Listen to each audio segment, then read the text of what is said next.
Hello, Kelsey. Thank you so much for joining me on the podcast. Hi, thank you so much for having me. So, where in the world are you tuning in from, Kelsey? I am tuning in from my office right now in Shelburne, Saskatchewan. It is my hometown where I've lived pretty much my whole life. Beautiful. Amazing. Well, I know that you have a really fantastic story and a really important mission. So, let's start a little bit with kind of what's your background? What brought you into more of a wellness space? I know that you work as an educator. Tell us a little bit about Kelsey. Okay, well, where do we start? I mean, we can kind of just get right into it. It's a long story. That's all right. We have the time. So I used to be a Canadian country singer and songwriter. I was in the music industry. I could sing most of my life, but I started professionally entering the music industry when I was about 15 years old. And, attending all the events and meeting all the people and getting into the recording studio to record some EPs, dabbling in lots of songwriting, all the things, right? And, I enjoyed it for so many years, but I found, being so young and still not really even knowing who I was put into an industry where I was very much being told how I had to be, how I had to be portrayed to everyone else who'd be listening to my music. And, I kind of lost myself, to be completely honest. I started just doing what everyone told me, not thinking for myself. And it was kind of then when I very first started noticing I was dealing with some mental health issues and just feeling very, very depressed. My mood swings were ridiculous. And it was kind of then that I decided to, maybe go and seek some professional help, to see what was going on with me. And in 2011, then I was diagnosed with anxiety disorder as well as depression. And from there it's been a journey to kind of learn more and more. And I mean, in 2011 there was very little information regarding what I had just been diagnosed with. Everything was kind of focused on more medication based only. And then again, there just was no resources to learn about it, so you were just kind of told, take this medication and you're going to be good to go. And I did that for many, many years, until it wasn't working, because I was like, this, the medication is great, but what happens when it doesn't work? How do I cope? Um, and Mhm. yeah, I just kind of started dabbling in many other types of modalities and doing a lot of research on my own. And that's where I started to be like, there is a big gap in Yeah. healthcare industry that needs to be filled. And it's come such a long way. But that's kind of what started me into this. Was I felt very alone, very isolated, and there was no information out there. Yeah. Well, I was thinking about that moment when you would have been diagnosed. At what age would you have been at that point? Like 18, It 19? was 21, I think, 2021. Okay. Okay. So 2021, you're in this world of suddenly you are diagnosed with something that is very taboo and not talked about because you're at that point, it definitely wasn't. What was that like for you in that moment as a 21-year-old to be like, holy moly, like, and at the time there was this belief that like depression and anxiety are permanent, like that there's nothing you can do about it. It's just it's like, being diagnosed with, not being able to walk back then. People also believe that you would never be able to walk. Whereas like we've changed now, we realize that the body has the ability to heal if given the right environment. But at that time, what was that like for you? I didn't talk about it with anyone other than my immediate family, because especially with all the stigma around it, I knew there was something going on with me. I was sleeping more than normal. I had no drive to do anything. And I would have like horrible panic attacks even before I went on stage, because I just didn't want to go. I withdrew from people, but I just had to find a way to push through, and it was so hard. And then I'd be exhausted because I was constantly holding everything inside and using all of my energy to appear fine when I wasn't fine, and to go on stage and put on a show. Otherwise, I was, deemed lazy or difficult or hard to work with, all the things that go along with that stigma. So I just kept it inside. I just kept taking the medication. And, if I had a bad day, I didn't talk to anyone about it. Mm, wow. Tell me about that moment a few years later when you're taking this medication, you're doing your due diligence to, what the medical community has told you to do, and now it stops working. How did you know? I I knew because I was trying different medications as well. Like that was the next thing, you try something, well, this isn't working, let's go put you on another medication. And I think the biggest thing that people don't realize as well is how hard that is on someone's body. Um, Changing medications like that can have some horrible symptoms. Um, and they don't like the term withdrawal, they like the discontinue is, the proper terminology, but it is horrible. Um, and that happened a lot. So that also was very hard because it made me not want to try something different because I was so scared of what it would do to my body and how it would make me sick. And then that also would appear to people as, oh, well, she's always sick. She's always dealing with something. And so I just thought, well, maybe it's just best that I keep going on as is. And this is just, what I have to deal with. This is just part of my life. And, lots of people would say, pull up your panties, your big girl panties and push through, right? And that's life. And everyone has problems kind of thing. But it got to the point where I actually had experienced some pretty big losses in my family. I had two very close family members pass away from cancer. One of them was my uncle and my stepmom. And at that time, my father, who, I had a pretty tumultuous relationship with, was also dabbling with some addictions as well.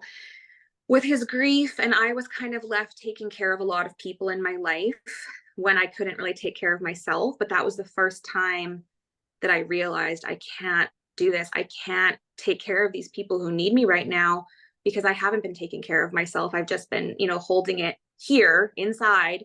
Mhm. And I was like, oh wow, I have nothing to give. Like this isn't good. And I said I couldn't get out of bed one day. I cried and I just said, enough is enough. I need help. And that's kind of Wow.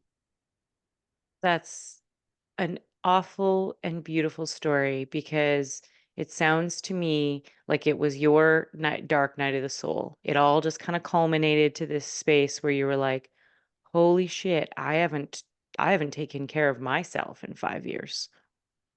yeah. Wow. And Okay. from there too, like not everyone can get to that point, Mm, just don't know what to do. You don't know how to ask for help.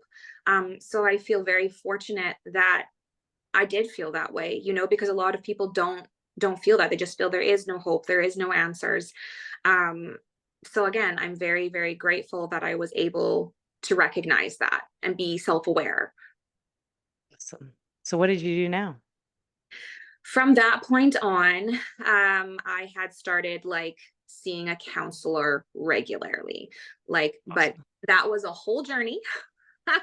I'm a very, very big advocate of counseling, but the other thing they don't talk about is it's about finding the right person that you connect with, that you can talk with, that you feel safe to open up to. And if you go to a counseling session and you don't connect with someone right away, and you feel like that was such a big step for you to even go to that appointment, book the appointment, go to the appointment, and you go in there and you're like, oh my God, this person sucks. It's very discouraging because it's like, I asked for Of help, course. the help didn't help me. So now what? There's no hope. Um, Right. but I Perspective. Yeah. Okay. Yeah. And I think it's about remembering that, not all people connect. There's so many different things, and all people are different. And it's no different than when you meet a counselor. It's different. It's like picking, your friends and who you choose to align with. It's the same as picking a counselor. And I just think sometimes that needs to be talked about more, especially if people aren't used to going to a counselor, Mm. because it is about finding the right person that you do connect with, that feels safe and you feel really gets you to help support you, because you need that support. Absolutely. What was your journey like? Were you able to connect right away with your counselor, or did you find that you had a road? Oh my gosh. Well, I mean, first of all, there's so many different ways. I went through the healthcare system because I couldn't Mhm. afford a counselor at the time. And, that there's limitations with that, right? Of Um, course. Fortunate enough to find a counselor through the healthcare system that it was covered for a while, but it wasn't like that at first. There was a couple that I had met that just had said some things that honestly set me right off. And I walked out of that appointment being like, wow, like this is awesome. Yeah. And again, being very thankful that I am self aware and, had that strength to keep trying, where a lot of people don't have that. Um, Where do you think that tenacity comes from that you have, that awareness? when I get angry, like like really pissed off, I just it's always been in me. I want to do something. I want change. And so like I said, this session just pissed me right off. And I was like, no, like I'm a stubborn person. I don't like being told that that's the way it is. So I was just like, no, I'm going to find someone else because this is crap and I'm going to prove that not all counselors are like that one individual that I saw. And I don't know. But it's one of those things where when I'm angry, that's when I hit that point, that's when I'm willing to fight for myself. Um, Beautiful. but it doesn't always go there, right? Like sometimes I go to a point where I'm very low and I feel very sorry for myself. But once I hit that anger point, even my husband has recognized, he's like, okay, now she's ready. She's ready. She's felt all the feelings. And I love that whole thing, like, the name it to tame it thing, the feel to heal. That's so true. Like, you have to go through the feelings of everything first. And that's kind of where I go. But then I go to anger. And then I go, Beautiful. let's go. Yeah, yeah, yeah. What the can't remember what it was, like the 12 stages of grief or something like that.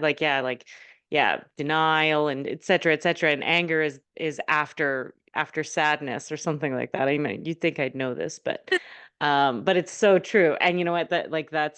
It's such a powerful emotion, and women are really taught not that anger is not one of those things that we should feel, like those are reserved for men. And honestly, a woman in her anger is a woman in her passion. I honestly think that it has a place. Like, of course, it can be damaging, but it has a really beautiful place. And for you, you're a perfect example of that. When you get to the point of anger, you're like, no, now I'm mad. Now I'm going to do something. Yeah. And it's okay to have those feelings. I literally had this conversation with my son yesterday. I'll give you this example. He was playing hockey and, getting frustrated and there were tears and I said it's okay to cry. If you got to feel it and it's 100% okay to cry, but I said eventually you're going to learn to put those feelings into working harder and Mhm. wanting to change, because again there's so many things that you can't control, but there's lots within yourself that you can, and that's where you channel it, and eventually the anger fades, and then that's where your passion, I feel like has come out for me anyway.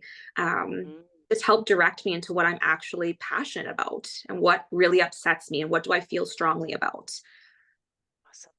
Awesome. So, okay, so you met this counselor, this amazing counselor that after a trial and error period, you met somebody who you really enjoyed. What were your next steps in your mental health journey? Because, like you said, it wasn't talked about, so you had to find your own way. What are some of the ways that you found that were really helpful in that time? Well, I didn't kind of get there for a bit. Honestly, I just sat with, counseling. I was like, I'm going to a counselor. I'm doing everything I need to be doing. Gotcha. At the Yeah. time, because I was in the music industry, I did feel a lot of pressure, which it was negative pressure, but I guess in a sense, like I was very much focusing on, being very physically active and eating a certain way to keep my body a certain way, right? So it was a very negative pressure, that I was, kind of, I guess, in a sense, taking care of myself that way. But it was coming from the wrong, Mm, right? And it's not mhm. like I realized it. So I was able to kind of keep a lot of my symptoms at bay because I was trying so hard to fit these roles that were put on me within the music industry. And I mean, these roles, it wasn't just about what I looked like physically. You know, I was being told, my husband and I we're high school sweethearts. We got married very young. And, you know, I was told I couldn't wear my wedding ring because I had to appear available, or I couldn't have children because that would ruin my career until I was basically ready to take a big hiatus. There was a lot of things that I was dealing with. I was going to university. Like, I just feel like I was go, go, go, but I was still going to counseling. So I just, you know, in my head, I was like, I'm doing all the things. Right. And I think honestly, like I got to a point again though where I was focusing on projects and things that I had on the go. And again, I was technically, you know, staying physically active and resting because of how my roles were in the music industry, but I wasn't doing it actually for me. So I did realize at one point that I just no longer, I couldn't take the toxicity of a lot of the people that were around me in the music industry. I just got tired of never being enough. And I didn't like the way I was feeling. I started recognizing, you know, me getting anxiety before I'd perform was my body telling me no.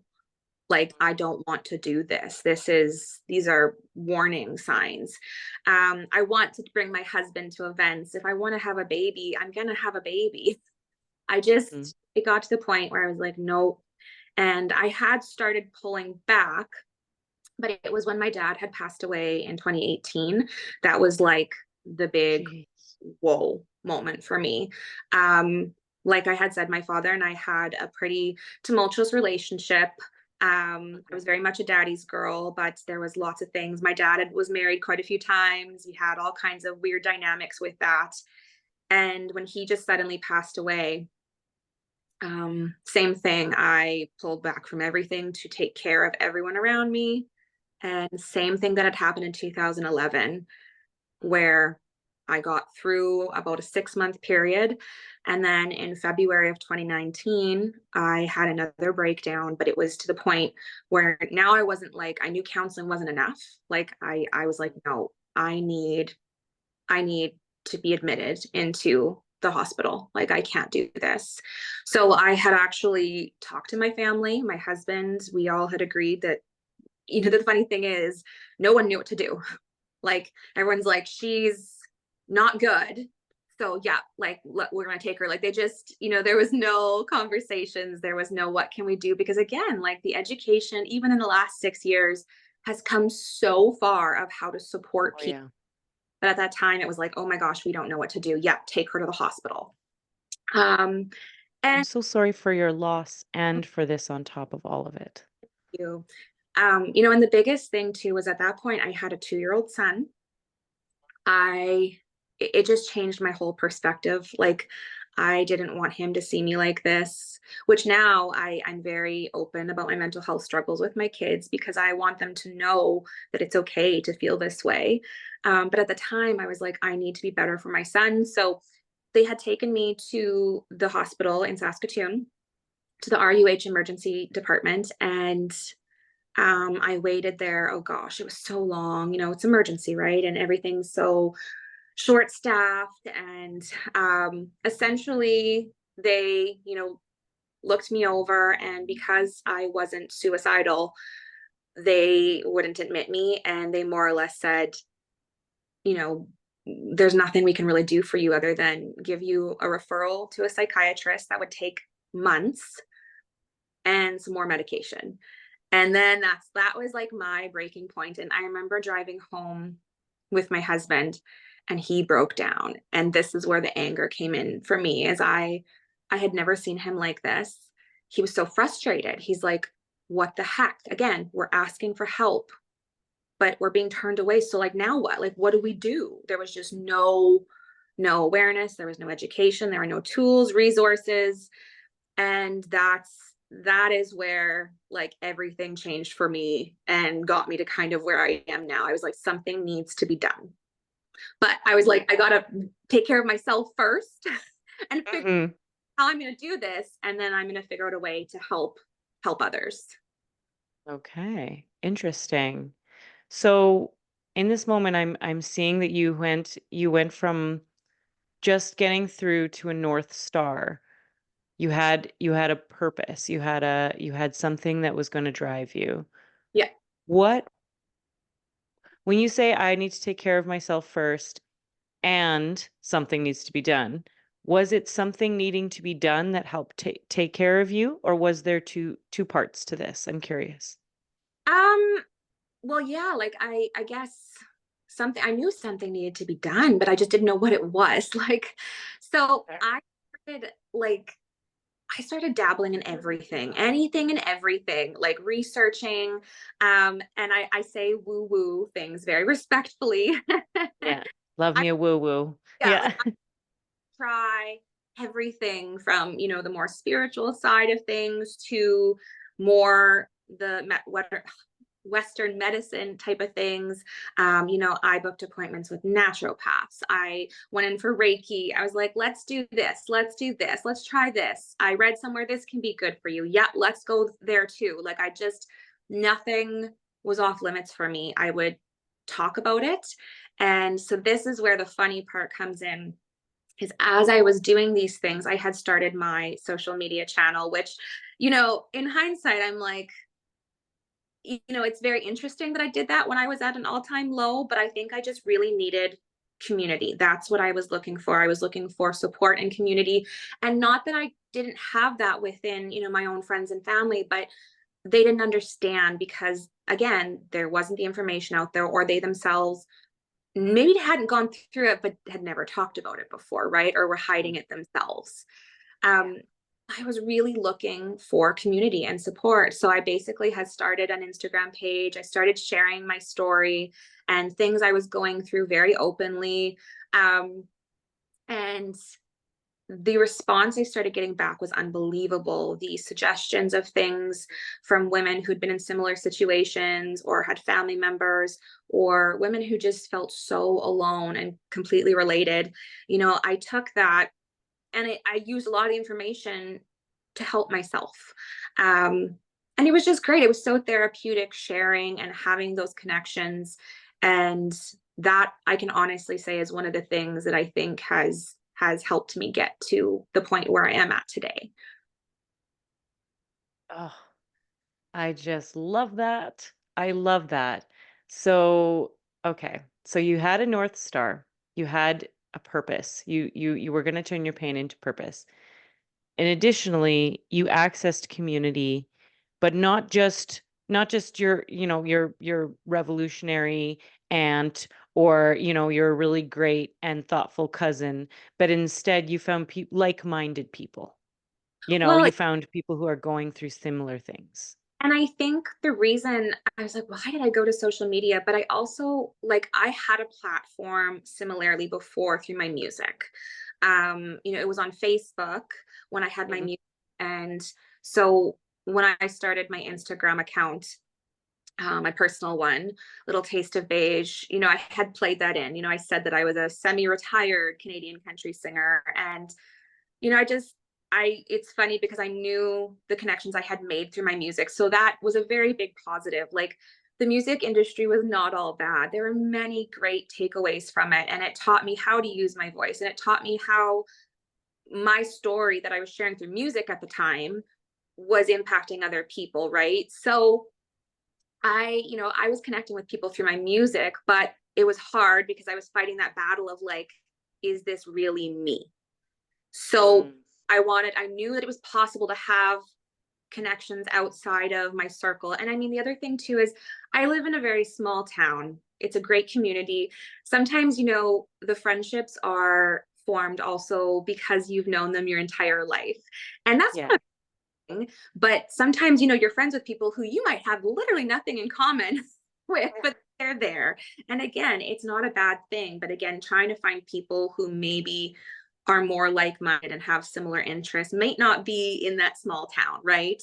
So again, I felt sometimes like I had two separate lives when I was in the music industry. I felt like there was like small town Kelsey and music industry Kelsey. And I never really understood, though, that the people I was connecting with were connecting with me and my story.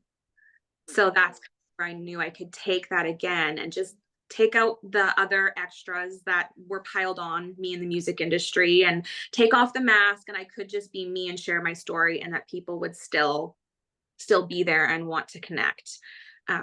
Certainly. And the more authentically you showed up, the more the ones that wanted to would want to connect. And like I said, it was so therapeutic for me. And you know what? Then again, the anger piece came in where I was hearing these stories from women and also a lot of their frustrations.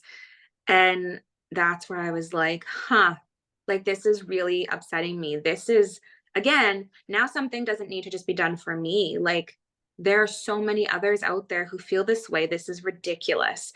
And this is hilarious because I was at a body talk session. I love body talk sessions. It's one of the modalities that I did try was body talk, and wow. I was literally laying on the table, and the thought had come to me about starting EVOKE and Neoma Wellness. And I literally came home, and I tend to fixate on things, um, which is funny. I have actually a lot of traits that sometimes my psychiatrist is like, you're borderline ADHD. Hmm. To fully diagnose these things, especially because it presents so different in women. But when I fixate on something, like I very much am like, what's happening? Like I get an idea in my head, and my husband knows this. He's very like, oh boy. So She's decided we are getting a blue coach. Oh yeah, no. Oh and no. there's no stopping me. Like I'm just that's what's happening. So I Yeah. came home and said, I'm going to host a women's retreat, and it's going to be different from any other retreat or conference out there.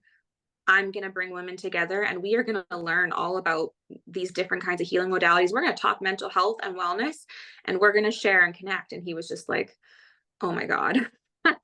But okay, like he's very supportive. So that is kind of how it all came to be. Wow. Amazing. I love Neoma Wellness. And I want to hear a little bit more about Neoma, like the word. But I can truly vouch for Evoke. I have heard from so many women. I've not had an opportunity to go yet, but I've heard from so many women that they came out a different person. And so like that is amazing that you were like, no, I'm gonna do this. I'm just gonna, yeah, we're getting a blue couch. Like, you know what I mean? And like, and then, within the week, like there it is, like you were like, no, we're doing this.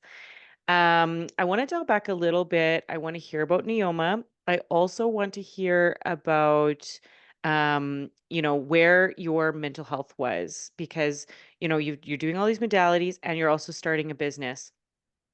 I'm curious for the listeners who, are dealing with depression themselves and who are going kind of through this. What do you feel was kind of some of the things that really was starting to pull you into yourself, into this more happy, grounded version that I am speaking to today? What are some of the things that because someone with depression might be like starting a business? No, thank you. You know what I mean? So like I'm curious, like where do you feel like the healing started and where did it progress to an end? I think the I guess healing, there's no end because this is yeah, life. yeah, and we'll get to that too. But I think the biggest thing was the more I shared, I was very aware of who was listening to me, who was Mhm. excited for me, who never made me feel like what I was going through wasn't hard enough, who was just very open to having a conversation about it.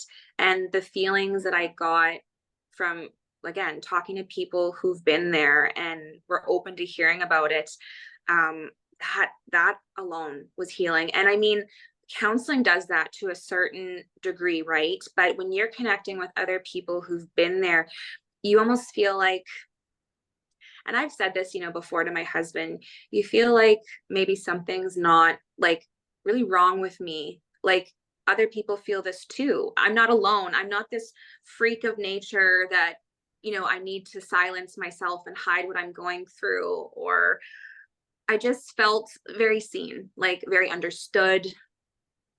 Beautiful. I love that. So true. Seen. Yeah. Yes. And Yeah. that they say, you need that. You need to have that support to heal. And I couldn't agree more. And it is hard to find those people, but they're there. Mm, extraordinary. So community with the correct community. And I don't want to say correct because correct is again, it's putting a line in the sand, but Hmm. with community with people who make you feel seen. Am I Yeah. correct there? Yeah. Correct. Yeah. I would say so. Okay. Amazing. Amazing. Combined with turning your pain to purpose. Yeah. Am I Oh, sitting in the for right spots? yeah, 100%. 100. Cool. Cool. I love that. So cool. Okay. So you're feeling good at this point, right? You start a business. What happened then? Well, and I mean, keep in mind that I was not met with those closest to me with that much support, to be honest. And they Hmm. know that. They know in the beginning they were just like, oh, like oh, Yeah. like I don't know if you should be doing this. And it was hard. I again got frustrated and I was like, nope, I'm gonna show you guys. And Mhm. that's Oh where yeah. oh, I know this to be true. And I designed Evoke in a sense of like, what did I need? What could I Yeah. read? And so I started reaching out to, I did a lot of research. And the biggest thing I had found that really like gave me an aha moment was I came across Dr. Bill Hetler's idea of the 6 dimensions of overall wellness. And I have a little in my head to remember them all. So there's social, spiritual, emotional, physical, intellectual, and occupational wellness, and how, all 6 of those areas, and finding little things to take care of and learn about in each area can ultimately result in overall wellness. And I just loved that because it's so true. There's so many aspects that go into your life, right? And I was like, I'm going to design this conference to have something from all dimensions, like, that can pull in from everything and, get people out of their comfort zone. Because that was the biggest thing with me was doing all these things and looking into all those modalities and really it was so uncomfortable. And Of course. it's like, but at the same time, that's where I was like learning the most about myself and seeing the most growth was putting myself in situations that I had never been in before. And, with Evoke, like you said, the women that came, I provided the space. And yes, I brought the workshop leaders, and the workshop leaders are like a huge part of the magic, right? But also the attendees coming. I cannot explain to you how it's like all the women that were there, they leave everything at the door and they are just ready to be there. And it's like instantly they find community within the other women who are there because everyone is just, they're there for the same reason to some degree. Yeah.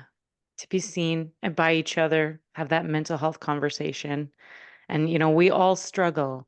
This is such an excellent episode, I think, because, we all struggle. We all have those times. And, sometimes they're long periods of time and sometimes they're short, but where you ask yourself, like, am I depressed?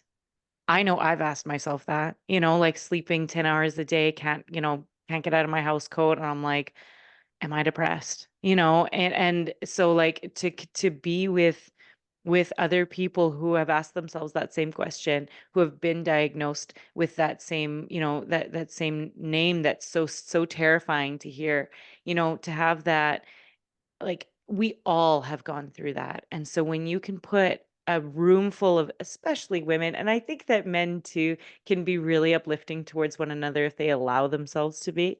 But really when you put women in a room, magic's gonna happen as it is.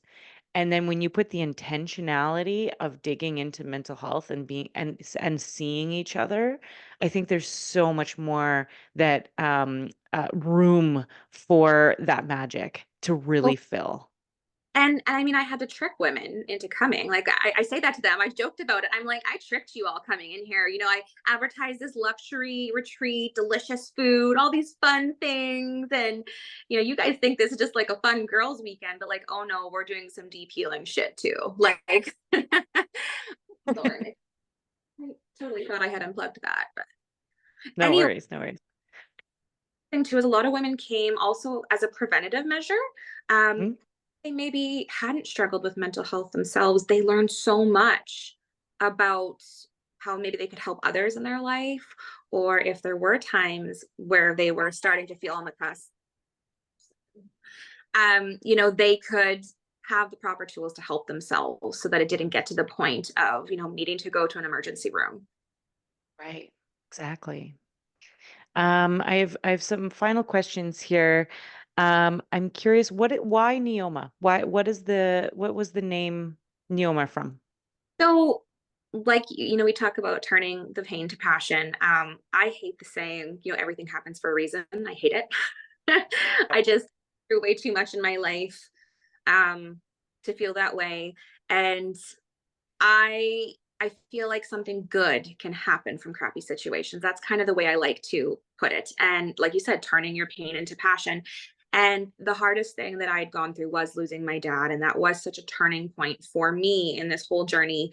So I did want to kind of, pay a little bit of tribute to my father. The moon and I have always been connected. The feminine energy. I'm very much that person that likes to do my new moon and full moon rituals. But I've been connected since I was a little girl. And actually, my father and I, he used to always take me out to go look at the moon whenever I was really like not sleeping or not feeling good. He just knew it really soothed me, and that was kind of our thing. So I wanted to kind of pay a tribute to my dad, and then also, the feminine energy of the moon. I thought about new moon and new beginnings, and Neoma actually means new moon in Greek. So I just, when I came across it, it was just like, oh, that's it. That's it. It's Beautiful. everything. I love that. I love that. And as you wear a crescent moon Yeah, necklace. I Yeah. noticed it.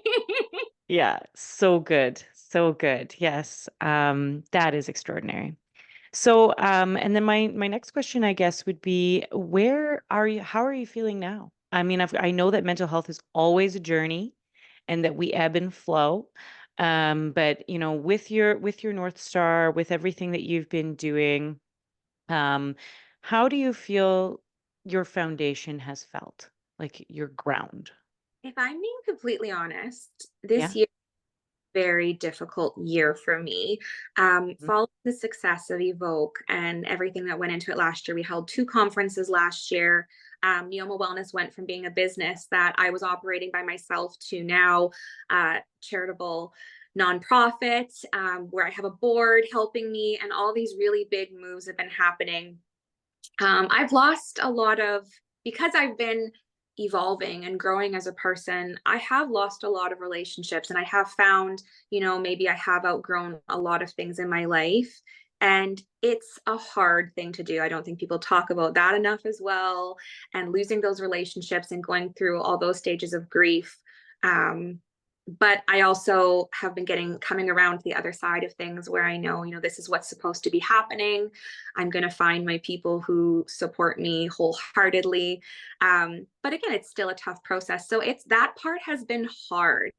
Yeah. But seeing my passion, continue to take off. And there's been challenges with that too, like, the economy, people, it's been very hard for people to even just afford counseling in general. That's why we are trying to start a subsidized counseling program. But yet alone to convince women that they, can spend some time, money, and energy on themselves and their health because they might need to. It's been hard this last couple years, to convince women to do that for themselves. So we've been met with challenges, but for the most part, I'm coming out on the other end of things here and realizing, okay, so we pivot. I pivot. If things are getting too much for me, I have the conversation. I get through my commitments. I have the conversations with my supports, my family, my husband, and I say, okay, is this still my passion? Is this still working for me? And if so, how can I change things to still make it work without burning myself out? Because that's the biggest thing, is when you're wanting to do all these things and make all this change, you still have to remember to take care of yourself so that you can help others. 100%. And it's such a nonlinear journey. Like your North Star changes a million times, and that's okay. Um, Yes. Okay. And so there's a couple dynamics here. There's the, the physical difficulty of running a business in today's economy.